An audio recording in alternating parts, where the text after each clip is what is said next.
মানুহৰ জীৱনত বহু ঘাত প্ৰতিঘাত থাকে। ইয়াৰ মানে এইটো নহয় যে আপুনি হাত সাৱটি বহি থাকিব। সেয়ে কথা এষাৰ আছে, যেতিয়ালৈকে আপুনি উজুতি নাখায় তেতিয়ালৈকে আপুনি পিছলৈ ঘূৰি নাচায়। সেই কথাষাৰ সদায় মনত ৰাখিব। সেয়ে মানুহে অকণমান হ'লেও দুখ অনুভৱ কৰা শক্তিটো থাকিব লাগে। তেতিয়াহে মানুহ আগুৱাই যাব পাৰে। সফল বিফল দুইটা আছে, যেনে ভাল বেয়া, ঠিক তেনেদৰে সফল বিফলো আছে। আপুনি যিকোনো কামত আগ্ৰহী হ'লে নিশ্চয় এদিন সফলতাৰ চিৰিখন আগুৱাব পাৰিব।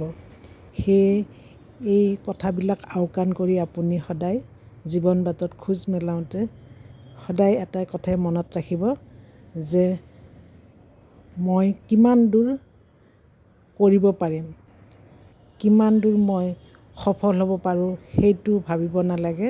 কিমান দূৰ মই চেষ্টা কৰি আগুৱাই যাব পাৰোঁ, চেষ্টাৰ অসাধ্য একো নাই।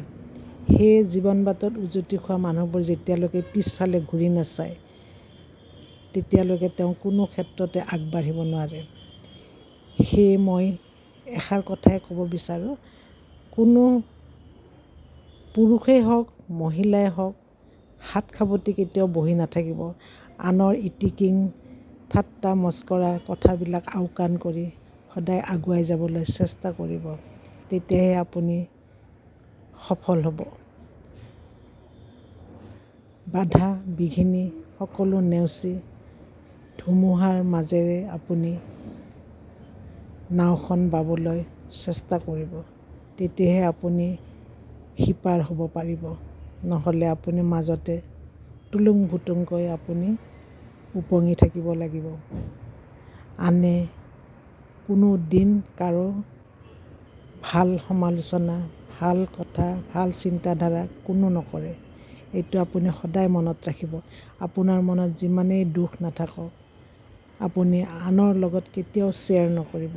কাৰণ এজন ব্যক্তিৰ পৰা মুখৰ কথাষাৰ বিয়পি পৰে, কথা বুলিলে বতাহ বুলি কয়। ঠিক তেনেদৰে আপুনি এই কথাষাৰ মৰ্মে মৰ্মে উপলব্ধি কৰিব। আনৰ আগত সমালোচনা কৰি কোনো আপুনি সিদ্ধি লাভ কৰিব নোৱাৰে। সেয়ে নিজে নিজক ধ্যান দি আগুৱাই যাবলৈ চেষ্টা কৰিব।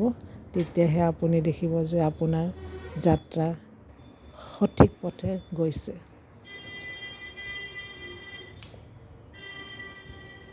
জীৱন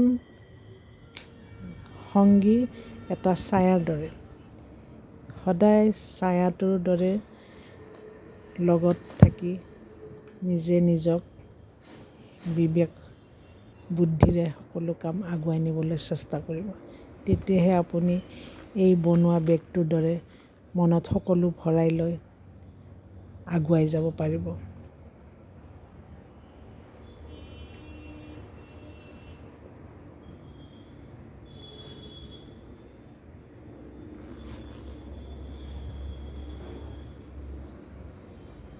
জীৱন সংগী এই বেগটোৰ দৰে। আপুনি যেতিয়াই পথত ওলাব তেতিয়াই বেগটোৰ দৰে সংগী হৈ থাকিব আপোনাৰ ছায়াটো।